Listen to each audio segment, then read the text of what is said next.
इस वीडियो के अंत तक आपको इस पाठ से संबंधित संपूर्ण जानकारी व प्रश्नों के लिखित उत्तर मिलेंगे। नमस्कार सभी को, हिंदी कला केंद्र में आपका स्वागत है। अगर आप इस चैनल पर नए हैं तो पहले इसको सब्सक्राइब करें व बेल आइकन को दबाना न भूलें ताकि नए वीडियो का नोटिफिकेशन सबसे पहले आपको मिले।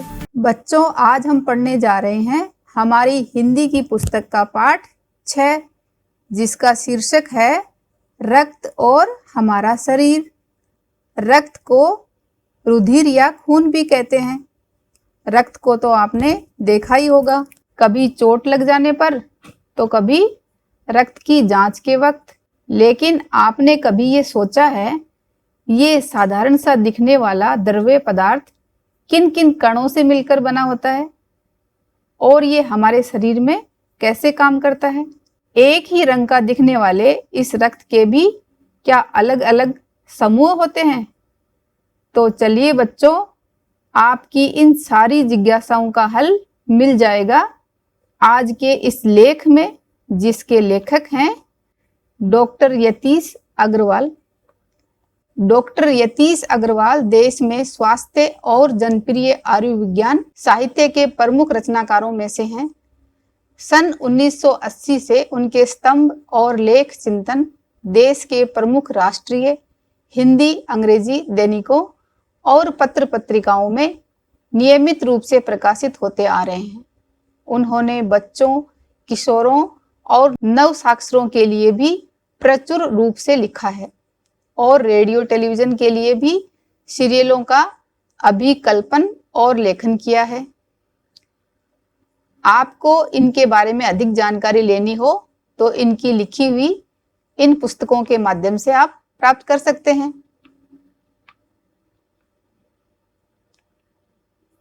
रक्त और हमारा शरीर। बच्चों, इस लेख को आप पहले मेरे साथ ध्यानपूर्वक पढ़ते जाना, फिर अंत में मैं इस लेख को सारांश के रूप में अच्छी तरह समझाऊंगी, जो आपको बहुत अच्छे से समझ में आ जाएगा। दिव्या अनिल की छोटी बहन है। यूं तो वह शुरू से ही कमजोर है, लेकिन इधर कुछ दिनों से उसे हर समय थकान महसूस होती रहती है। मन किसी काम में नहीं लगता। भूख भी पहले से कम हो गई। अस्पताल में उसे डॉक्टर ने देखा तो कहा, लगता है दिव्या के शरीर में रक्त की कमी हो गई है, जांच कराकर देखते हैं। दिव्या, जो कि अनिल की छोटी बहन है, वो थोड़ी शुरू से कमजोर है। जब उसको थोड़ा थकान महसूस होने लगी, उसका किसी काम में मन नहीं लगा और भूख पहले से कम हो गई, तो उसे डॉक्टर के पास अस्पताल यानी हॉस्पिटल लेकर गए। तब डॉक्टर ने कहा कि लगता है दिव्या के शरीर में खून की कमी हो गई है, जांच कराकर देखते हैं। ये कहकर उन्होंने दिव्या को रक्त की जांच के लिए पास के एक कमरे में भेज दिया। वहां अनिल को अपनी ही जान पहचान की डॉक्टर दीदी दिखाई दी। तो उस कमरे में अनिल को कौन मिला? उसकी पहचान की डॉक्टर दीदी। डॉक्टर दीदी ने कहा, कहो अनिल, कैसे आना हुआ? अनिल ने बताया कि डॉक्टर ने दिव्या को खून की जांच के लिए आपके पास भेजा है। इतना सुनते ही डॉक्टर दीदी ने दिव्या की उंगली से रक्त की कुछ बूंदें एक छोटी सी शीशी में डाल दी। छोटी सी शीशी यानी इस तरह कांच की बनी, और स्लाइड पर लगा दी। स्लाइड कुछ इस तरह की होती है जो आपने आपकी विज्ञान की लैब में देखा होगा। फिर अनिल से बोली, अनिल, तुम कल अस्पताल से रिपोर्ट ले जाना, यानी जो आज खून की जो जांच करेंगी उसकी रिपोर्ट कल आएंगी। अगले दिन अस्पताल पहुंचकर अनिल ने डॉक्टर दीदी के कमरे के दरवाजे पर दस्तक दी। दस्तक देना यानी दरवाजा खटखटाया। दस्तक देना एक मुहावरा भी है। भीतर से आवाज आई, आ जाओ। अनिल ने कमरे में प्रवेश किया तो पाया डॉक्टर दीदी सूक्ष्मदर्शी द्वारा, सूक्ष्मदर्शी जो इस तरह का होता है जिसे माइक्रोस्कोप भी कहते हैं, द्वारा एक स्लाइड की जांच कर रही थी। दीदी के इशारे से वह पास रखी एक कुर्सी पर बैठ गया।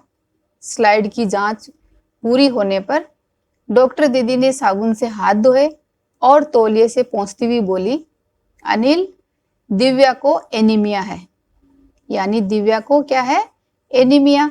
एनीमिया क्या होता है, रक्ताल्पता, यानी शरीर में खून की कमी के कारण होने वाला एक रोग। तो दिव्या के शरीर में खून की कमी हो गई है। चिंता की बात नहीं, कुछ दिन दवा लेगी तो ठीक हो जाएगी। अनिल के मन में जिज्ञासा हुई, जिज्ञासा यानी उसको उत्सुकता हुई। वह बोला, दीदी एक सवाल पूछूं? हाँ हाँ, क्यों नहीं, डॉक्टर दीदी ने कहा। एनीमिया से आपका क्या मतलब है दीदी?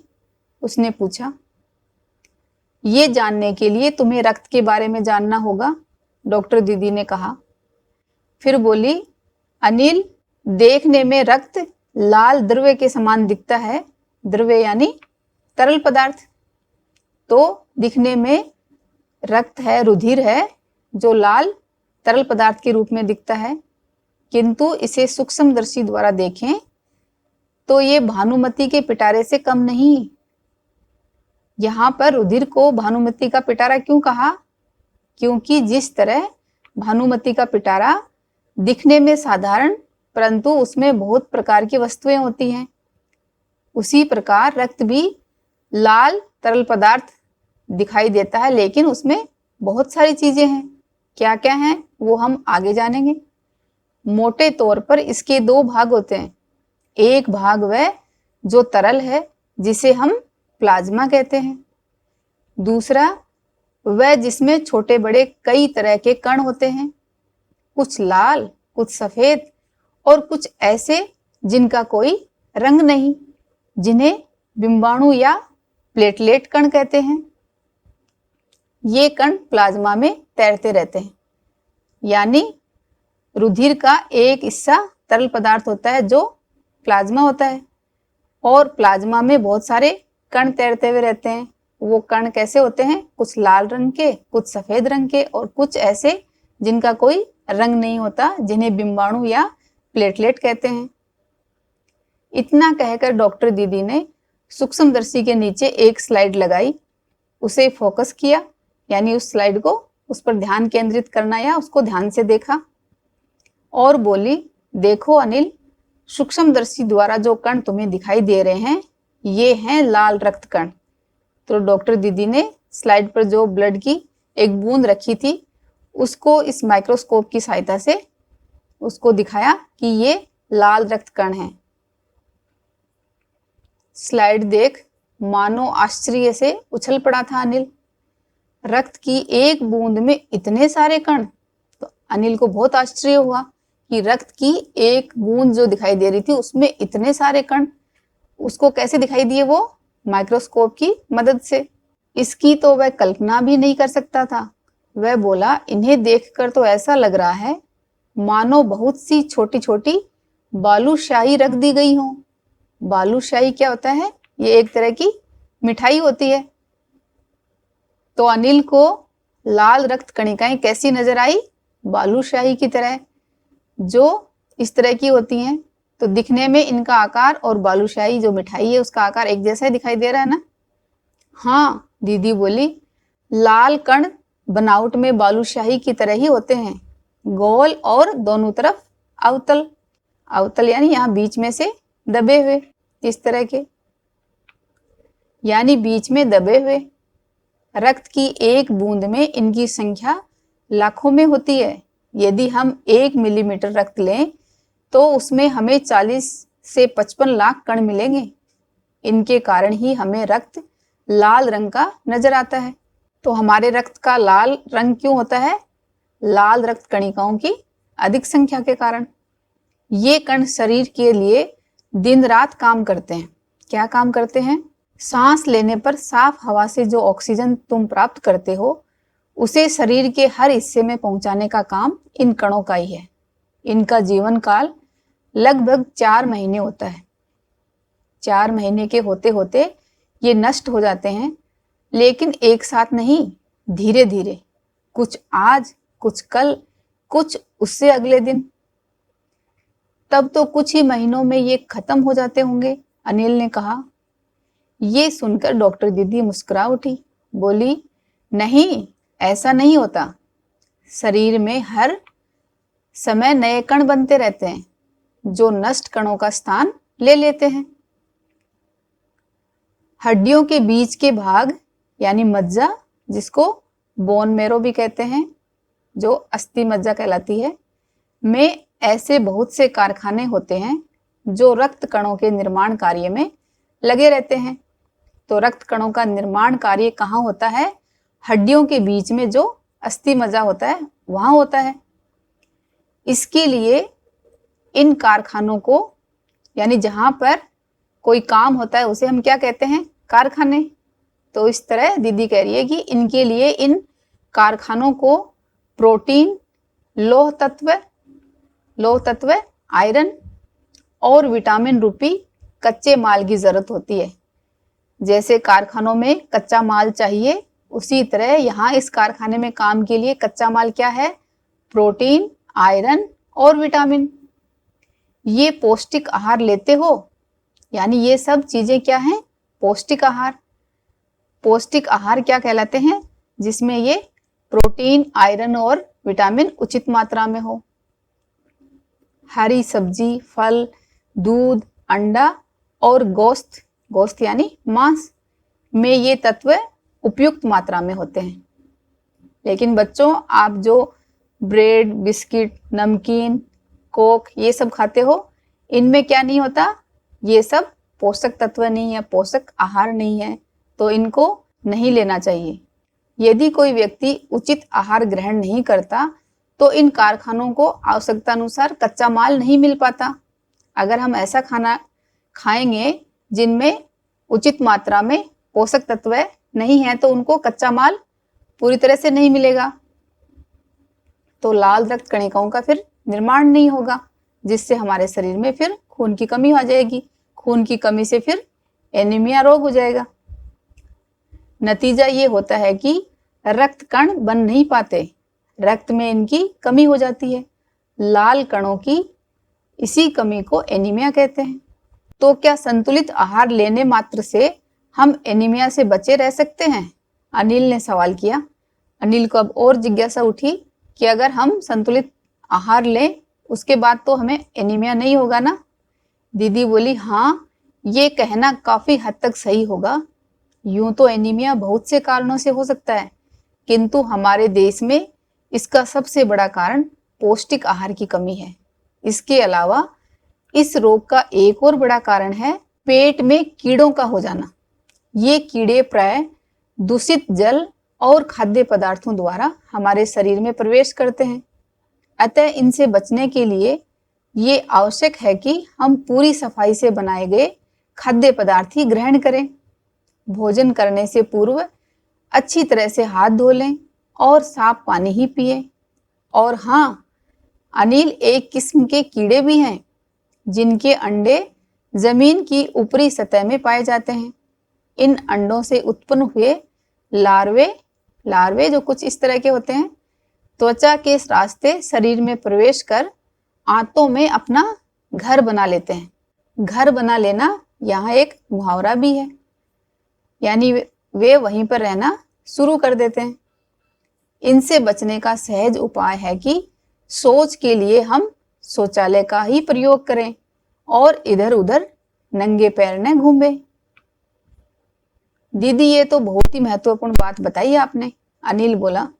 वह पल भर सोच में डूबा रहा। फिर बोला, आपने बताया था कि रक्त में सफेद कण और बिंबाणु यानी प्लेटलेट कण भी होते हैं। शरीर में उनका क्या काम है?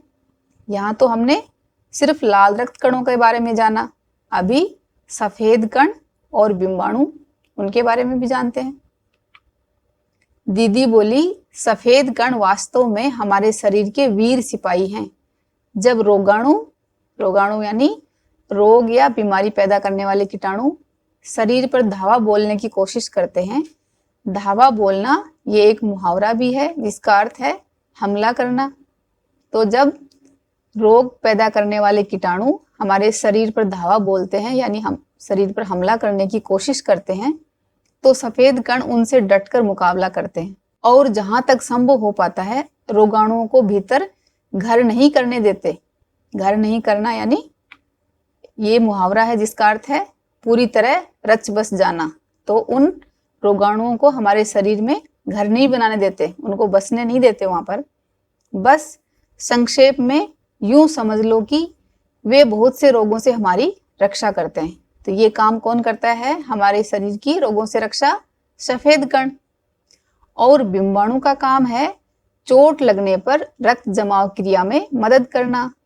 आपने बच्चों देखा होगा कि अगर आपको खेलते वक्त या ऐसे छोटी चोट लग जाए तो जैसे ही रक्त का बहाव होता है वो थोड़ी देर के बाद रुक जाता है।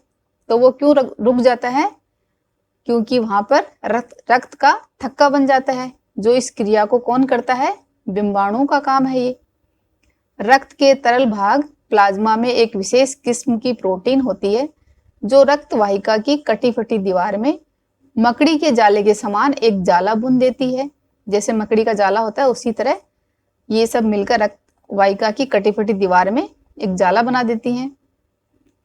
कौन? प्लाज्मा। तो बिंबाणु इस जाले से चिपक जाते हैं और इस तरह दीवार में आई दरार भर जाती है जिससे रक्त बाहर निकलना बंद हो जाता है। अनिल बोला, दीदी लेकिन घाव गहरा हो तब तो खून बहता ही चला जाता है। छोटी चोट तो इस तरह तुरंत ठीक हो जाती है, लेकिन कई बार चोट ज्यादा गहरी हो, घाव गहरा हो तो खून बहता ही चला जाता है। हाँ, ऐसे समय में उस व्यक्ति को जल्दी से डॉक्टर के पास ले जाना चाहिए। जरूरत समझने पर ऐसी स्थिति से निपटने के लिए कुछ टांके भी लगाने पड़ सकते हैं। ये उस वक्त होगा जब घाव ज्यादा गहरा हो, किंतु डॉक्टर के पास पहुंचने तक के समय में चोट के स्थान पर कसकर एक साफ कपड़ा बांध देना चाहिए। दबाव पड़ने से रक्त का बहना कम हो जाता है, जो उस व्यक्ति के लिए काफी लाभप्रद सिद्ध हो सकता है, यानी उसको बहुत फायदा हो सकता है इस बात से। किंतु अगर बहुत अधिक रक्त बह जाए तो उसे रक्त चढ़ाने की जरूरत भी पड़ सकती है। दीदी ने समझाते हुए कहा कि अगर किसी के साथ ऐसा हो जाए कि रक्त ज्यादा मात्रा में बह जाए तो उसको और रक्त भी चढ़ाने की जरूरत पड़ सकती है। अनिल ने कहा, क्या ऐसे समय में किसी भी व्यक्ति का खून काम आ सकता है? दीदी बोली, अनिल, हर किसी का रक्त एक सा नहीं होता। कुछ विशेष गुणों के आधार पर रक्त को 4 मुख्य वर्गों में बांट दिया गया है। 4 मुख्य वर्ग कौन से हैं? ए, बी, ए बी और ओ, जिनमें ये पॉजिटिव भी होते हैं और नेगेटिव भी। जरूरतमंद व्यक्ति के रक्त समूह की जांच के बाद उसे उसी रक्त समूह का रक्त चढ़ाया जाता है। लेकिन जरूरत के समय यदि उस रक्त समूह का कोई व्यक्ति मिले ही नहीं, तब? अनिल ने पूछा। ऐसी आपात स्थिति यानी इस तरह की कोई इमरजेंसी या आकस्मिक घटना या कोई संकट काल आ जाए तो इसके लिए ही ब्लड बैंक बनाए गए हैं। ब्लड बैंक क्या होते हैं? जिनको रुधिर कोष कहते हैं, जहां रक्त को संरक्षित किया जाता है, यानी रक्त को संभाल कर रखा जाता है। प्राय हर बड़े अस्पताल में इस तरह के बैंक होते हैं जहां सभी प्रकार के रक्त समूह यानी जो 4 प्रकार के हैं उन सारे रक्त समूह को का रक्त तैयार रखा जाता है। किंतु इन ब्लड बैंकों में रक्त का भंडार सुरक्षित रहे, इसके लिए ये आवश्यक है कि हम समय समय पर रक्त दान करते रहें। दीदी ने कहा, क्योंकि इन ब्लड बैंकों में रक्त कहाँ से आएगा? जो हम रक्त दान करेंगे वही तो आएगा। इसलिए दीदी कह रही हैं कि हमें समय समय पर रक्तदान करते रहना चाहिए। रक्तदान यानी अपने रक्त का दान। क्या मैं भी रक्तदान कर सकता हूँ? अनिल ने पूछा। नहीं, अभी तुम छोटे हो। 18 वर्ष से अधिक उम्र के स्वस्थ व्यक्ति ही रक्तदान कर सकते हैं। एक समय में उनसे लगभग 300 मिलीलीटर रक्त ही लिया जाता है। प्राय ये समझा जाता है कि रक्तदान करने से कमजोरियां हो जाएगी, किंतु ये विचार बिल्कुल निराधार है। निराधार यानी बिना किसी आधार के या असत्य, यानी ये बात गलत है। रक्तदान करने से कोई कमजोरी नहीं आती, क्योंकि एक समय में सिर्फ 300 मिलीलीटर रक्त ही लिया जाता है। हमारा शरीर इतना रक्त तो कुछ ही दिनों में बना लेता है। वैसे भी शरीर में लगभग 5 लीटर खून होता है। इसमें से यदि कुछ रक्त किसी जरूरतमंद व्यक्ति के लिए जीवन दान बन जाए तो इससे बड़ी बात क्या होगी, दीदी समझाते हुए बोली। फिर तो बड़ा होने पर मैं नियमित रूप से रक्तदान किया करूंगा, अनिल ने कहा। शाबाश अनिल, डॉक्टर दीदी ने अनिल की पीठ ठोकते हुए कहा। पीठ ठोकना ये एक मुहावरा भी है जिसका अर्थ है प्रशंसा करना। दीदी को अनिल की बात अच्छी लगी। तो इस तरह बच्चों, आज के इस लेख में हमने क्या क्या जाना, इसको एक बार सारांश में फिर से समझ लेते हैं। सबसे पहले तो रक्त को यानी खून को भानुमति का पिटारा कहा। क्यों कहा?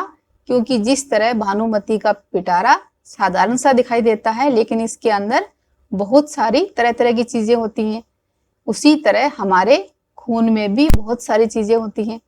क्या क्या होती हैं उनको अभी जानते हैं। तो सबसे पहले हमारे रक्त में क्या होता है, एक तरल पदार्थ होता है और बहुत सारे कण होते हैं। तरल पदार्थ को प्लाज्मा कहते हैं और कणों में क्या क्या होते हैं, लाल रक्त कोशिकाएं, सफेद रक्त कोशिकाएं और बिंबाणु, जिन्हें प्लेटलेट कण भी कहते हैं। और ये सारे कण कहाँ घूमते रहते हैं, हमारे खून के इस प्लाज्मा में, जो कि तरल पदार्थ होता है। ये बात समझ आई ना। अब ये सारे कण क्या क्या काम करते हैं हमारे शरीर में, इसके बारे में जानते हैं। सबसे पहले लाल रक्त कोशिकाएं, ये क्या करती हैं, हमारे सांस के द्वारा ली गई ऑक्सीजन को शरीर के सभी अंगों तक पहुंचाने का काम करती हैं। इनका जीवन काल लगभग 4 महीने का होता है, यानी ये 4 महीने के बाद धीरे धीरे ये नष्ट होने शुरू हो जाती हैं और इनकी जगह नई लाल रक्त कोशिकाएं जन्म लेने लगती हैं।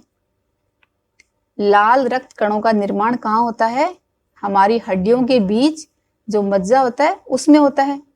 तो जहां पर किसी चीज का निर्माण होता है उसे हम क्या कहते हैं, कारखाना। तो इस कारखाने में काम के लिए हमें क्या चाहिए, कच्चा माल चाहिए। तो यहाँ हमारे शरीर के लिए कच्चा माल क्या है, प्रोटीन, आयरन व विटामिन। और ये सब क्या है, पौष्टिक आहार। तो हमें खाने में पौष्टिक आहार लेना चाहिए। हरी पत्तेदार सब्जियां, अंडा, मांस, मछली, कुछ इस तरह के ताजे फल और सब्जियां, ये सब खाएंगे तो हमें पौष्टिक आहार मिलेगा, जिनसे हमें पर्याप्त मात्रा में प्रोटीन, आयरन और विटामिन मिलेगा। जो पर्याप्त मात्रा में कच्चा माल होगा तो यहाँ कारखाने में अच्छी तरह काम होगा, जिससे लाल रक्त कणिकाओं का निर्माण होता रहेगा। इनका निर्माण होगा तो ये हमारे सांस द्वारा ली गई ऑक्सीजन को शरीर के सभी अंगों तक पहुंचाएंगी, जिससे हमारे दिमाग और शरीर को अच्छी तरह ऑक्सीजन की पूर्ति होगी, जिससे हमारा शरीर भी स्वस्थ रहेगा और हमारा दिमाग भी ज्यादा तेज गति से चलेगा।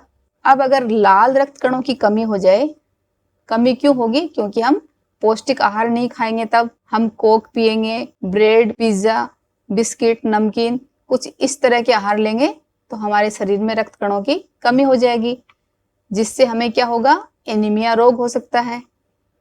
एनीमिया रोग किस वजह से होता है, एक तो पौष्टिक आहार की कमी की वजह से, और एक दूसरा कारण क्या है, पेट में कीड़ों का हो जाने से।